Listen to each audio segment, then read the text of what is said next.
So guys আপনারা কিভাবে যে ফেসবুক পোস্টের সাথে যে এরকম সেন্ড মেসেজ এই অপশনটা সিলেক্ট করবেন, মানে আপনাদের পোস্টের সাথে এটা মনে করেন যে অ্যাড করলে আপনাদের এই মেসেজ অপশনে ক্লিক করলে আপনাদের ইনবক্সে মেসেজ চলে যাবে, ঠিক আছে। তো এটা কিভাবে করবেন, এর জন্য আপনারা সর্বপ্রথম ব্যাগে চলে আসবেন। ব্যাগে চলে আসার পর আপনারা ফেসবুকে ক্লিক করবেন। ফেসবুকে চলে আসার পর আপনারা এখানে সর্বপ্রথম এই যে এখানে লেখা আছে না, হোয়াটস অন ইউর মাইন্ড, এটার উপর ক্লিক করবেন।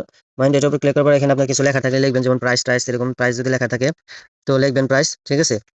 যেমন আমি প্রাইস লিখে দিলাম 500 টাকা, ঠিক আছে। লেখার পর এখান থেকে আপনার এই যে ফটো ভিডিও, এই ফটোর উপর ক্লিক করুন। ফটোর উপর ক্লিক করার পরে যে আপনারা এই পোস্টটা সিলেক্ট করে নেবেন এখানে যেটা, তারপর আরেকটা যদি সিলেক্ট করা হয় থাকে তাহলে আরেকটা সিলেক্ট করুন, তারপর নেক্সটে ক্লিক করবেন। নেক্সটের উপর ক্লিক করে দেওয়ার পরে যেখানে গেট মেসেজ অপশন আছে, ঠিক আছে, এই যে সবার নিচে দেখতে পাচ্ছেন গেট মেসেজ, এটার উপর ক্লিক করে দেবেন। এটার উপর ক্লিক করে দেওয়ার পর যেখানে পোস্ট নামে যে অপশন আছে না, পোস্ট, এই পোস্টের উপর ক্লিক করে দিলে আপনার ফটোটা পোস্ট হয়ে যাবে। পোস্ট হওয়ার পর আপনার একটু লোডিং হবে, ঠিক আছে। লোডিং হওয়ার পর ঠিক আছে, এই যে এরকম ভাবে আপনার এরকম ভাবে সিলেক্ট হয়ে গেল, দেখতে পাচ্ছেন এই যে সেন্ড মেসেজ অপশন, এটার উপর কেউ যদি এখন ক্লিক করে আপনার একদম ইনবক্সে নিয়ে যাবে তাকে, ঠিক আছে। তো এই পর্যন্তই ছিল ভিডিও।